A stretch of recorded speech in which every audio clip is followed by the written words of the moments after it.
నమస్కారం వార్తలకు స్వాగతం. ముందుగా ముఖ్యాంశాలు. మాజీ మంత్రి గుడివాడ అమర్నాథ్ ప్రెస్ మీట్, పలు అంశాలపై వివరణ.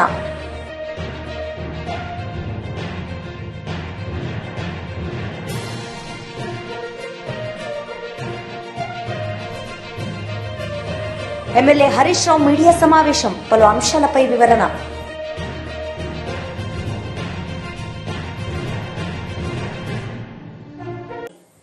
మాజీ మంత్రి కురసాల కన్నబాబు ప్రెస్ మీట్ నిర్వహించారు. ఈ సందర్భంగా పలు అంశాలపై ఆయన మాట్లాడారు. ఏమంటారు చంద్రబాబు నాయుడు, మాఫియా పనులు అంటారా, ఇంకేమన్నా అంటారా అని అడుగుతున్నాం మేము. పైగా అక్కడ లూలు మాల్ కట్టే వరకు లీజ్ ఉండదు. ఆ స్థలంలో 13.5 లక్షల చదరపు అడుగులు భూములు నిర్మాణాలు చేస్తే అందులో 3,30,000 అడుగుల నిర్మాణాలు అమ్మేసుకోవచ్చు అంట లూలు. ఇదే కాకుండా వాళ్ళకి అడిగిన ప్రతి అంశంలోనే మీరు మేనిఫెస్టో నిర్ణయాలు తీసుకుని జీవోలు ఇచ్చారా లేదా అని మేము అడుగుతున్నాం. దీంతోపాటు విజయవాడలో ఆర్టీసీ భూమి 4 ఎకరాల 15 సెంట్ల భూమిని 99 ఏళ్లకి నడి మధ్యలో, నగరం నడి మధ్యలో మాల్ కోసం ఇంచుమించుగా అక్కడ 600 కోట్ల రూపాయల విలువైన భూమిని మీరు ఇస్తూ ఉంటే లులు పెట్టుబడి పెట్టేది 156 కోట్లు. దీన్ని స్కామ్ అంటారా, ఏమంటారు మేము అడుగుతున్నాం. చెప్పండి, ఎందుకు మీకు లులు మీద ప్రేమ? ఇదే కాదు, చాలా చాలా కంపెనీలు పట్టుకొచ్చారు. వర్షా అని ఒక కంపెనీని పట్టుకొచ్చారు. ఇంచుమించు విశాఖపట్నంలో 3,000 కోట్ల విలువైన భూమిని 99 పైసలకి ఎకరం చొప్పున 60 ఎకరాలు కేటాయించడం అనే దాన్ని ఏమంటారని అడుగుతున్నాం. 10 లక్షల క్యాపిటల్తో, పెట్టుబడితో 2 నెలల క్రితం ఏర్పాటైన ఒక కంపెనీకి, అమెరికాలో ఏర్పాటైన కంపెనీని తీసుకొచ్చి రాత్రికి రాత్రి 60 ఎకరాలని తీర్మానం చేసి ఎకరం 99 పైసలకి ఏ విధంగా ఇచ్చేస్తున్నారని అడుగుతున్నాం. ఇదే కాకుండా టీసీఎస్కి, టాటా కన్సల్టెన్సీ సర్వీసెస్కి 21.16 ఎకరాలు 99 పైసలకి లీజుకి మీరు ఇచ్చేస్తున్నమాట అబద్ధమా? ఈ విధంగా మీరు భూముల్ని పప్పు బెల్లాలాగా పంచుతున్నారు. 99 పైసలకి ఎకరం ఏంటని అడిగితే చంద్రబాబు నాయుడు గారి కుమారుడు మంత్రి గారు ఆయన ఏం చెప్తారంటే మొత్తమే 99 పైసలకి ఇచ్చేస్తాను అడగడం మీకెవరో అని అడుగుతున్నాడు ఆయన. మీరెవరు అడుగుతున్నారో అని అడుగుతున్నారు. మీరేమన్నా ఈ రాష్ట్రానికి ఓనర్లు అనుకుంటున్నారా? ఈ రాష్ట్రాన్ని ప్రజలు మీకు రాసిచ్చారనుకుంటున్నారా? జస్ట్ మీరు కస్టోడియన్స్ మాత్రమే. వాళ్ళది కాదు ఇది. ఆపద్ధర్మ ముఖ్యమంత్రిగా ఉన్నప్పుడు చంద్రబాబు నాయుడు గారు ఢిల్లీరావు అనే ఆయనకి, ఐఎంజీ భారత్ అనే కంపెనీకి 100 ఎకరాలు గచ్చిబౌలిలో ఎకరం 50,000 రూపాయలకి ఇస్తే అది పెద్ద స్కామ్గా మారి అది కోర్టుల్లో ఇప్పుడు వరకు నడుస్తున్న మాట అబద్ధమా? భూములు పంచేది మీరు, పంచుకు తినే కార్యక్రమాన్ని ప్రోత్సహించేది మీరు. మీరు మీ చుట్టుపక్కల ఉన్న వాళ్ళు బాగుపడే విధంగా విధాన నిర్ణయాలు తీసుకునేది మీరు. మీరు భూముల్లో మాఫియాలు జరుగుతున్నాయి, స్కాములు జగన్మోహన్ రెడ్డి గారి ఆధ్వర్యంలో జరిగినాయని ఏ విధంగా చెబుతారని అడుగుతున్నా. చివరికి జిఎంఆర్ సంస్థ కూడా విశాఖపట్నం ఎయిర్పోర్ట్ రావడానికి జగన్మోహన్ రెడ్డి గారు ఏదైతే సపోర్ట్ చేశారో ఆ సంస్థ దగ్గర కూడా మీకు ఇంత ల్యాండ్ అవసరం లేదు, 500 ఎకరాలు ప్రభుత్వం వెనక్కి తీసుకుంటుందని చెప్పిన ఘనత జగన్మోహన్ రెడ్డి గారిది. మీరేం చేశారు? వచ్చి మళ్ళీ 500 ఎకరాలు కూడా వాళ్ళకే కట్టబెట్టారు. మీరొచ్చి ప్రపంచానికి నీతులు చెప్తారు. ఇంకా లోపలికి వెళ్తే నాయుడుపేట దగ్గర నుంచి ఏ మూల చూసినా సత్యసాయి జిల్లా మడకసిర దాకా భూముల పందేరం తప్ప ఇంకేం చేస్తున్నారని అడుగుతున్నా. అమరావతిలో మీరేం చేశారు? అమరావతిలో మీ భూ పంపిణీ కార్యక్రమం ఏం జరుగుతుంది? ఎవరికి తెలియని నిజాలు అనుకోవద్దు. ఇక ల్యాండ్ అయిపోయింది. ఆయన చెప్పిందే శాండ్ జోలికి వద్దాం, శాండ్ విషయానికి వద్దాం. ఈ శాండ్ అనేది మేము వస్తే ఉచిత ఇసుక ఇస్తాం అని పెద్ద ప్రచారం చేశారు. ఇవాళ ఎక్కడైనా సరే ఒక లారీ చివరికి గోదావరి పక్క ఉన్న గ్రామాల్లో కూడా 18,000 నుంచి 30,000 రూపాయలకి ఇసుక అమ్ముతున్నారు. ఈ రీచ్లందరూ ఎవరు నిర్వహిస్తున్నారు? శాండ్ రీచ్లు ఎవరు నిర్వహిస్తున్నారు? మీ పార్టీ నాయకులు, మీ పార్టీ ప్రజాప్రతినిధులు నిర్వహిస్తున్నారు. చివరికి స్టాక్ యార్డులు కూడా మీ వాళ్ళే నిర్వహిస్తున్నారు. మీరొచ్చి దేశానికి నీతులు చెప్తారు. ఇవాళ ఇసుకని అక్రమ వ్యాపారం చేసేది మీరు. ఇప్పుడే కాదు, 2019లో 19కి ముందు 14-19 ముందు అప్పుడు కూడా ఇదే విధంగా ఇసుకని మీ వాళ్ళకి అడ్డగోలుగా కట్టబెట్టి అడ్డగోలుగా ఇసుకని తినేసిన చరిత్ర ఈ తెలుగుదేశం పార్టీది కాదా అని అడుగుతున్నాం. దీంతోపాటు శాండ్ గురించి మాట్లాడుతున్నారు. మీకు గుర్తుందో లేదో, మాకు గుర్తుంది. 2014-19 మధ్య ఏర్పేడు అనే దగ్గర మీ అక్రమ ఇసుక దందాకి లారీలతో తొక్కిచ్చేస్తే సుమారు 15 మంది చనిపోయిన సంఘటన మాకు ఇంకా గుర్తుంది. ఇక్కడే కోనసీమలో కొన్ని గ్రామాల్లో ఇసుక దందాన్ని అడ్డుకున్న యువకుల మీద, వందలాది మంది మీద కేసులు పెట్టి జైలుకి పంపించిన చరిత్ర మీది. ఇవన్నీ మీరు మర్చిపోయి ఇసుక గురించి, ఇసుక మాఫియా గురించి మీరు మాట్లాడతారా? మీకు కేవలం ఉన్న బలం ఏంటి అంటే మీడియా. మీ మీడియా బలం. అనకాపల్లి జిల్లా అధ్యక్షులు మాజీ మంత్రి గుడివాడ అమర్నాథ్ ప్రెస్ మీట్ నిర్వహించారు. ఈ సందర్భంగా పలు అంశాలపై ఆయన మాట్లాడారు. అంటే బ్రాండ్ ఇమేజ్ తో వెళ్ళినట్టుగా కనబడలా, తెలుగుదేశం పార్టీ తాలూకా బ్రాండ్ మేళంతో వెళ్ళినట్టుగా కనబడింది. ఎందుకంటే తండ్రికి కొడుకు డప్పు కొట్టడం, కొడుక్కి తండ్రికి డప్పు కొట్టడం నిన్నంతా కూడా నిన్న జ్యూరిక్ వేదికగా తెలుగు డయాస్పోరాతో జరిగినటువంటి సమావేశంలో స్థానికంగా యూరోప్కి సంబంధించినటువంటి పెట్టుబడిదారులు, ఇన్వెస్టర్స్ సంబంధించినటువంటి సమావేశంలో వారు మాట్లాడినటువంటి మాటలు చూసాం. వారి కొడుకు మాట్లాడుతూ వారి తండ్రి గురించి, నా తండ్రి ఒక యూనిక్ పీస్ అని చెప్పాడు. ఈ పీస్ ఎక్కడ దొరకదు, ప్రపంచంలోనే నా తండ్రి ఒక యూనిక్ పీస్ అని చెప్పాడు. నిజమే, వాస్తవం మాట్లాడాడు. పిల్లనిచ్చినటువంటి మామను వెన్నుపోటు పడవడంలో, 4 సార్లు అధికారం ఇచ్చినటువంటి ప్రజల్ని వెన్నుపోటు పడవడంలో, 16 సంవత్సరాలు ఈ రాష్ట్రానికి ముఖ్యమంత్రిగా ఉండి ఈ రాష్ట్రానికి ఏమీ చేయకుండా ఉన్నటువంటి దాంట్లో కేవలం పొలిటికల్ మార్కెటింగ్ అండ్ మేనేజ్మెంట్ లో బహుశా నీ తండ్రికి మించినటువంటి వ్యక్తి ఈ ప్రపంచంలో ఎక్కడ ఉండడో, అది ఒక యూనిక్ పీస్ అనేటువంటి విషయం చాలా కరెక్ట్ గా చెప్పాడు వారి అబ్బాయి. ఈ క్రమంలో ఈ మధ్యకాలంలో మనం చాలా సందర్భాల్లో చూస్తా ఉన్నాం. గడిచినటువంటి ఈ 2 సంవత్సరాలుగా వారి అధికారంలోకి వచ్చిన దగ్గర నుంచి జగన్మోహన్ రెడ్డి గారి హయాంలో జరిగినటువంటి కార్యక్రమాల్ని, వారి ప్రారంభించినటువంటి, వారు శంకుస్థాపన చేసినటువంటి కార్యక్రమాలకి, వారు నిర్మాణం చేపట్టినటువంటి కార్యక్రమాలకి, వారు తీసుకొచ్చినటువంటి పెట్టుబడులకి నేనే కారణం అని చెప్పుకునేటువంటి ప్రయత్నం గడిచినటువంటి 2 సంవత్సరాలుగా చంద్రబాబు నాయుడు గారు, వారి ప్రభుత్వం, వారి కొడుకు చేస్తున్నటువంటి క్రెడిట్ చోరీ కార్యక్రమాన్ని మనం చూస్తా ఉన్నాం. సహజంగా మీ అందరికీ తెలుసు, మనం మన ప్రాంతంలో ఇల్లు నిర్మాణం చేసుకున్నప్పుడు లేదా ఏదైనా భవనం నిర్మాణం చేసుకున్నప్పుడు నరదిష్టి తగలకుండా దిష్టిబొమ్మను పెడతాం. ఎవరింటికన్నా పెడతాం సహజంగా. ఇల్లు నిర్మాణం పూర్తయిపోయిన తర్వాత దిష్టిబొమ్మ ఏమనుకుంటుందంటే, ఈ నిర్మాణానికి కారణం అంతా కూడా నా వల్లే అని చెప్పి ఆ దిష్టిబొమ్మ అనుకుంటుందట. అలాగే చంద్రబాబు నాయుడు గారు నారావారి దిష్టిబొమ్మ ఏమనుకుంటుందంటే, ఈ రాష్ట్రంలో ఏం జరిగినా నా వల్లే జరిగింది అని చెప్పి ఈ దిష్టిబొమ్మ అనుకుంటుంటుంది.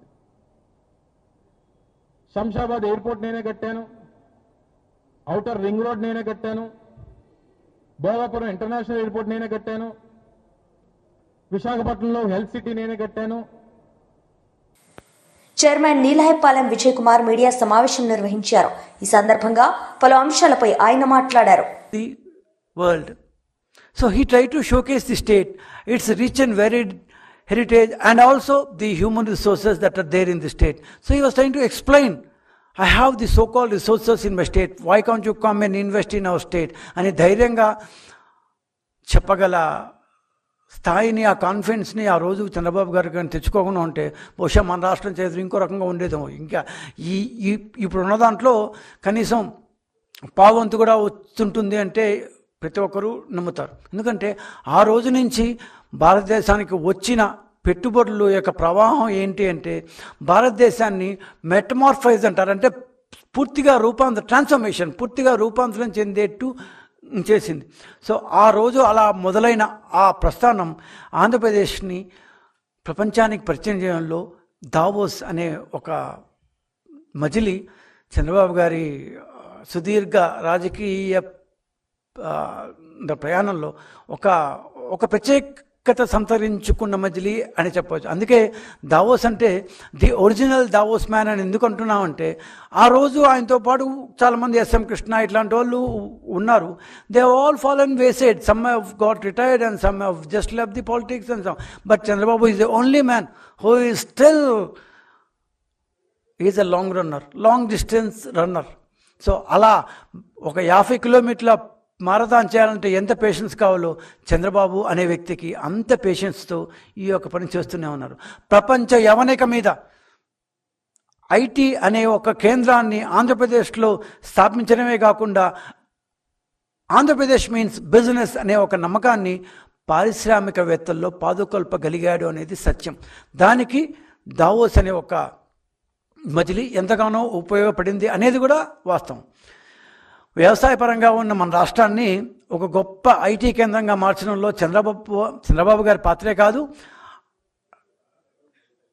దావోస్ పాత్ర కూడా ఖచ్చితంగా ఒక గొప్ప స్థాయి సంతరించుకుందని మనం ఒప్పుకోక తప్పదు. అది ఎంత లెవెల్లో చేరుకుందంటే అప్పట్లో చివరికి 1998-99 ప్రాంతాలకి మైక్రోసాఫ్ట్ డెవలప్మెంట్ సెంటర్ హైదరాబాద్లో ఏర్పడే స్థాయికి చేరుకుంది. అప్పటి చంద్రబాబు గారు మాట్లాడిన మాటలు, చేసిన మీటింగులు, అప్పుడు వాళ్ళతో కలిసి నేర్పిన సంభాషణలు, ఇవన్నీ ఒక్కొక్కటి పైలిపోయి that has reached the crescendo of establishing Microsoft center first after outside USA. Okay, so ఇప్పటిదాకా చంద్రబాబు గారు 2026 జనవరిలో ఇప్పుడు పోయిన దాకా దాదాపు 14 సార్లు దావోస్కి వెళ్ళారు. సో ఇది 15వసారి. సో ఇన్నిసార్లు ఒక ముఖ్యమంత్రిగా ఆయన దావోస్ పర్యటించడం అనేది ఒక గొప్ప, బహుశా నాకు తెలిసి దాన్ని ప్రపంచంలోనే రాజకీయాల్లో ఉన్న ఒక వ్యక్తి ఇన్నిసార్లు, అది కూడా ముఖ్యమంత్రిగా ఉండి తన రాష్ట్రం కోసం దావోస్ పర్యటన చేయడం అనేది ఒక రికార్డు కావచ్చు. సో ఆంధ్రప్రదేశ్ని పెట్టుబడుల్లో దేశాన్ని దిక్సూచిగా చేయడంలో చంద్రబాబు అనే ఒక వ్యక్తి అత్యంత కీలక భూమిని, ఆంధ్రప్రదేశ్నే కాదు ఈవెన్ భారతదేశాన్ని కూడా, ఎందుకంటే Andhra Pradesh is a part of India. So ఆంధ్రప్రదేశ్కి వచ్చిన పెట్టుబడులు ఇండియాకి వచ్చాయంటే, సో ఐటీ బెంగళూరులో కొంత ఐటీ ఉండొచ్చేవా, కానీ పెద్ద కంపెనీలు స్టార్ట్ అయింది హైదరాబాద్లోనే. ఆరెకల్ స్టార్ట్ అయిన హైదరాబాద్, మైక్రోసాఫ్ట్ స్టార్ట్ అయిన హైదరాబాద్, డెలాయ్ స్టార్ట్ అయిన హైదరాబాద్, ఎవ్రీథింగ్ స్టార్ట్ అయిన హైదరాబాద్ ఒకప్పటి ఆంధ్రప్రదేశ్ రాజధాని. ఆ తర్వాత కాలక్రమేణా రాష్ట్రం విభజన సాగిండొచ్చు. ఆ రోజు మాత్రం ఆంధ్రప్రదేశ్ని నమ్మొచ్చారు. ఆంధ్రప్రదేశ్కి ముఖ్యమంత్రిగా ఉన్న చంద్రబాబు నాయుడు గారు అనే ఒక వ్యక్తిని నమ్మి ఈ రాష్ట్రానికి వచ్చారు. సరే, ఉద్యోగాలు, అభివృద్ధి లక్ష్యంగా తాను ప్రభుత్వంలో ప్రతి టర్మ్లో ఆయన కష్టపడుతూ వచ్చారు. ఎగ్జాంపుల్ 2014-19, ఎందుకంటే ఆంధ్రప్రదేశ్ విభజన తర్వాతే మనం తీసుకుంటే దావోస్ పర్యటనలు చాలా బాగా ఉపయోగపడ్డాయి.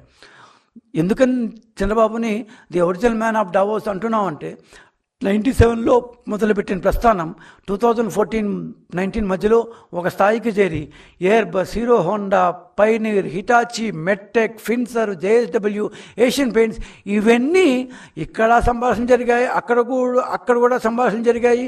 రకరకాల దీంట్లో రకరకాల వ్యక్తులతో వాళ్ళ యొక్క కాంపిటేటర్స్తో అరే మన కాంపిటేటర్ పెడుతున్నాడు మనం కూడా పెడితే బాగుండు అనే ఒక రకమైన ఆలోచన వాళ్ళు రేకెత్తించి అక్కడి నుంచి వాళ్ళు ఆంధ్రప్రదేశ్కి తీసుకొచ్చి వాళ్ళందరికీ ఆంధ్రప్రదేశ్ని చూపించి పరిచయం చేసి you have a resource over there, you have an opportunity over here అన్న స్థాయికి ఆంధ్రప్రదేశ్ రాష్ట్రాన్ని తీసుకొచ్చిన వాళ్ళు అగ్రగణ్యుడు తప్పనిసరిగా చెప్పాల్సిన పేరు చంద్రబాబు నాయుడు.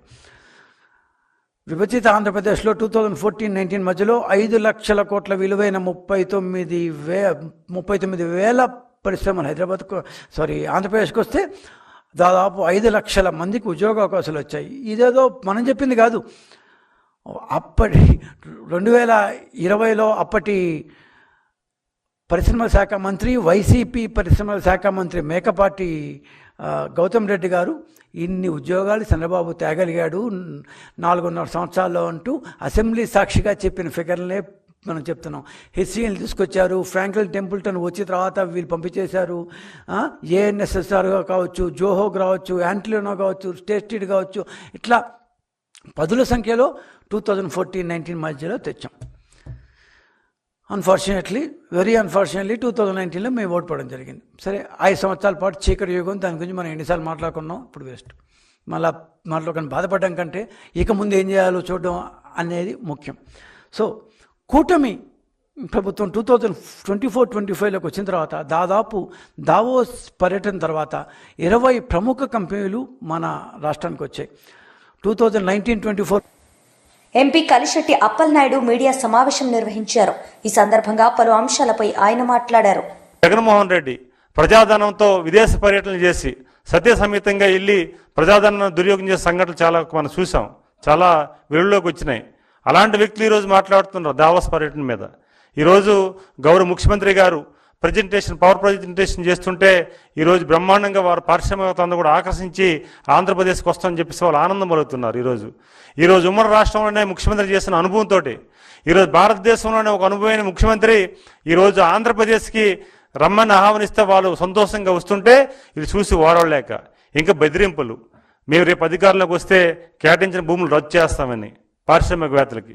అసలు మీరు అధికారంలోకి వస్తే కల్లోకి ఊహించుతారా? మీరు ఎప్పుడైనా ఆ అవకాశం ప్రధానికి ఇస్తారా? ఇంకొకసారి అవకాశం ఇచ్చి ఈరోజు రాష్ట్ర ప్రజలందరూ కూడా మేము చాలా తప్పు చేసాం అనుకున్న సందర్భంలో ఇంక మీకు వచ్చే అవకాశం మీకు రాదు. అయితే ఈరోజు పెట్టుబడులు పెట్టి ఆంధ్రప్రదేశ్ ప్రధానికి ఆదుకోవాలని గౌరవ ముఖ్యమంత్రికి చేసిన ప్రయత్నాన్ని ఆటంకం పరచడానికి ఈరోజు ఒక ప్రయత్నానికి మీరు ఒక అడ్డుపులు వేయడానికి చేస్తున్న ప్రయత్నం తప్ప మీరు అధికారంలో వచ్చే పరిస్థితి రాదు. అది మీరు పకటకల్లా అంటున్నారు. చరిత్ర అందరికీ తెలుసు. ఈరోజు తెలుగు ప్రజలందరూ కూడా ఆంధ్రప్రదేశ్ ప్రధానికానికి జగన్మోహన్ రెడ్డి అవినీతి అక్రమాలు, విధ్వంసం అన్నీ కూడా తెలుసు. ఎవరు ఇచ్చే ఛాన్స్ లేదు. అయితే గుడివాడ అమర్నాథ్ మాత్రం ఒకటి గుర్తుపెట్టుకోవాల్సిన అవసరం ఉంది. ఈరోజు మీరు పరిశ్రమ శాఖ మంత్రి ఉండేటప్పుడు మీరు చేసిన యాక్టివిటీస్ కూడా మీరు చూసుకోండి ఒకసారి. మీ జగన్మోహన్ రెడ్డి నాయకత్వంలో ఈ రాష్ట్రానికి ఎన్ని పరిశ్రమలు తీసుకొచ్చారు, ఉత్తరాంధ్రకి ఎన్ని పరిశ్రమలు తీసుకొచ్చారు. ఈరోజు ఆంధ్రప్రదేశ్లో అట్టడుగరిపిన ఆంధ్రప్రదేశ్ని ఈ 18 నెలల్లోనే గౌరవ ముఖ్యమంత్రి గారు, అలాగే లోకేష్ గారు, పవన్ కళ్యాణ్ గారు, బీజేపీ నాయకత్వం, ఎన్డీఏ కూటమి నాయకత్వం ఏ అభివృద్ధి చేస్తుందో ఒక పక్క ఆత్మపరిశీలన చేసుకోవాలి.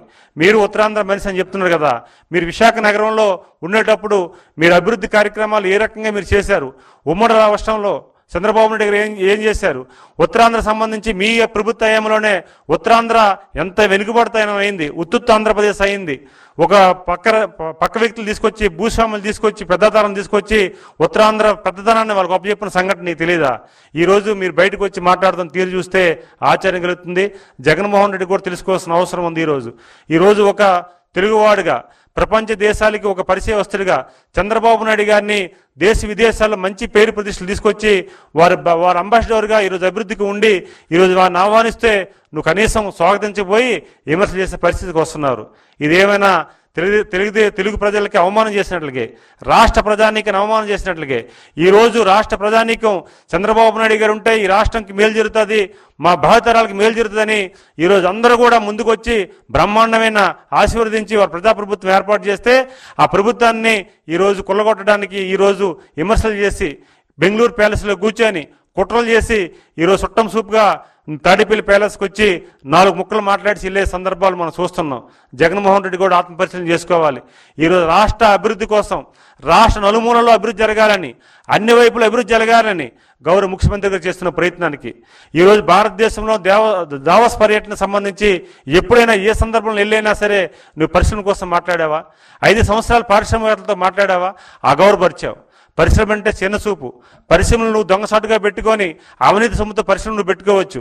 స్వచ్ఛతగా వచ్చి వారు అభివృద్ధి జరిగి కొత్త పరిశ్రమలు పెడితే స్వాగతించలేవు, చూసి ఓరవలేవు.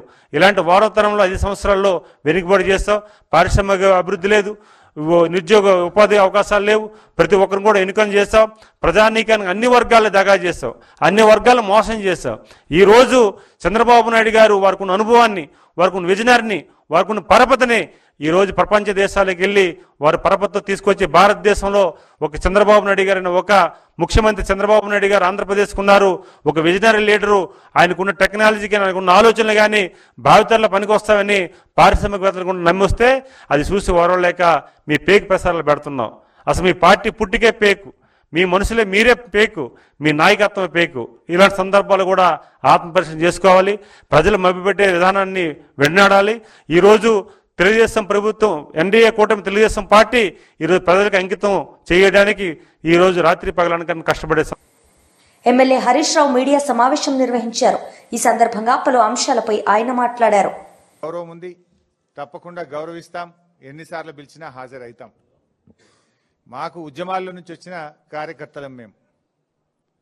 కేసీఆర్ గారి నాయకత్వంలో రాటుదేలిన బీఆర్ఎస్ బిడ్డలం, తెలంగాణ ఉద్యమ కన్న బిడ్డలం. ఉద్యమాలు, పోరాటాలు మాకు కొత్త కాదు, అక్రమ కేసులు అంతకంటే కొత్త కాదు, అరెస్టులు అనేటివి మాకు కొత్త కాదు. ఆనాడైనా కేసీఆర్ గారి నాయకత్వంలో వందలాది కేసులు పెట్టిన నిజాయితీగా తెలంగాణ ప్రజల పక్షాన కేసీఆర్ గారి నాయకత్వంలో పోరాడినాం. జైళ్లలో పెట్టిన రెట్టించిన ఉత్సాహంతో తెలంగాణ కోసం పోరాడినాం. ఇలా మేము మీ కాంగ్రెస్ నాయకుల లెక్క సిట్ నోటీసులు రాగానే పారిపోయేటోళ్ళం కాదు. మీరు పిలిస్తే వచ్చినాం, బాజాప్తా వస్తాం. మీరు ఎన్ని ప్రశ్నలు అడిగినా సమాధానాలు చెప్తాం. ఈ అక్రమ కేసులు, ఎందుకంటే ఇవన్నీ ఇట్లాంటి అక్రమ కేసులు ఆనాడు సమైక్య రాష్ట్రంలో సమైక్యవాదులు మా మీద అనేక అక్రమ కేసులు పెట్టినారు. ఇన్ఫ్యాక్ట్ మీరిచ్చిన నోటీసులు మాకు దక్కిన గౌరవంగా భావిస్తాం. ఎందుకు ఈ మాట అంటున్నా అంటే, పొద్దుగాల నీ బామ్మర్రి భాగవతం బయట పెడితే సాయంత్రం నోటీస్ ఇచ్చినావు. ఇది రాష్ట్ర ప్రజలందరికీ అర్థమైపోయింది కదా. అంటే నువ్వు నీ భాగవతాన్ని బయటపడకుండా, ప్రజల్లో పడకుండా అటెన్షన్ డైవర్షన్ కోసం నువ్వు నోటీస్ ఇచ్చినావు. ఈ మాత్రం రాష్ట్ర ప్రజలకు అర్థం కాదా? రాష్ట్ర ప్రజలు అన్ని విషయాలు గమనిస్తూ ఉన్నారు. ఇన్ఫ్యాక్ట్ నువ్వు ఒక ప్రైవేట్ కంప్లైంట్లో కోట్ల రూపాయల డబ్బు ఖర్చు పెట్టి సుప్రీంకోర్టు న్యాయవాదులను పెట్టి నన్ను అక్రమ కేసులో ఇరికించాలని ప్రయత్నం చేసినావు. హైకోర్టు కొట్టేసింది. నువ్వు సుప్రీంకోర్టుకు కూడా పోయినావు, సుప్రీంకోర్టు కూడా కొట్టేసింది. న్యాయం గెలిచింది, ధర్మం నిలిచింది. అయినా నువ్వు మళ్ళా ఇంకో కేసులు ఇరికిద్దాము అని మళ్ళొక సిట్టు పెట్టినావు. ఇప్పటికీ నువ్వు 6 గ్యారంటీలు ఎగబెట్టినావు. నువ్వు యనుమల రేవంత్ రెడ్డి కాదు, ఎగవేతల రేవంత్ రెడ్డి అంటే మానకొండూరు పోలీస్ స్టేషన్లో కేసు పెట్టినావు. రైతు రుణమాఫీ చేయలేదు, దేవుని మీద ప్రమాణం చేసి రైతుల్ని, దేవుణ్ణి మోసం చేసినావు రేవంత్ రెడ్డి అంటే యాదగిరిగుట్టల కేసు పెట్టినావు. వరద బాధితుల్ని పరామర్శించడానికి పోతే ఖమ్మంలో రాళ్ల దాడి చేపించి ఖమ్మంలో కేసు పెట్టినావు. ఎవరో ట్వీట్ చేసిందని చెప్పి నా మీద హైదరాబాద్లో పోలీస్ స్టేషన్లో కేసు పెట్టించినావు. ఘోష్ కమిషన్ వేసి కమిషన్ పేరిట డైవర్షన్ రాజకీయాలు చేస్తే అసెంబ్లీ సాక్షిగా ఆ కమిషన్లో ఉన్న విషయాలను కుండబద్దలు కొట్టినట్టు 6 డజన్ మంది మంత్రులు మీరు మాట్లాడినా, ఎంత డైవర్షన్ చేసినా ఆ కమిషన్ అంతా డొల్లా అని ఆధారాలతో సహా అసెంబ్లీ సాక్షిగా వివరించాం. నిన్న నీ బామ్మర్ది బొగ్గు కుంభకోణం బయట పెట్టంగానే సాయంత్రం మళ్ళొక సిట్ నోటీస్ పంపినావు. ఇది రాష్ట్ర ప్రజలు గమనిస్తున్నారు.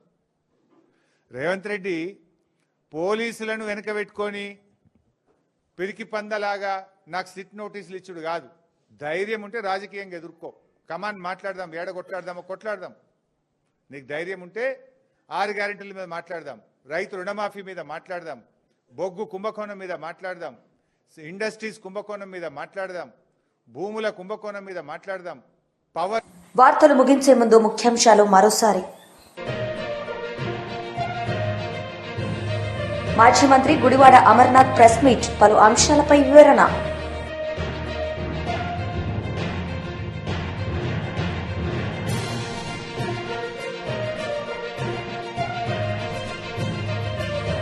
ఎమ్మెల్యే హరీష్ రావు మీడియా సమావేశం, పలు అంశాలపై వివరణ.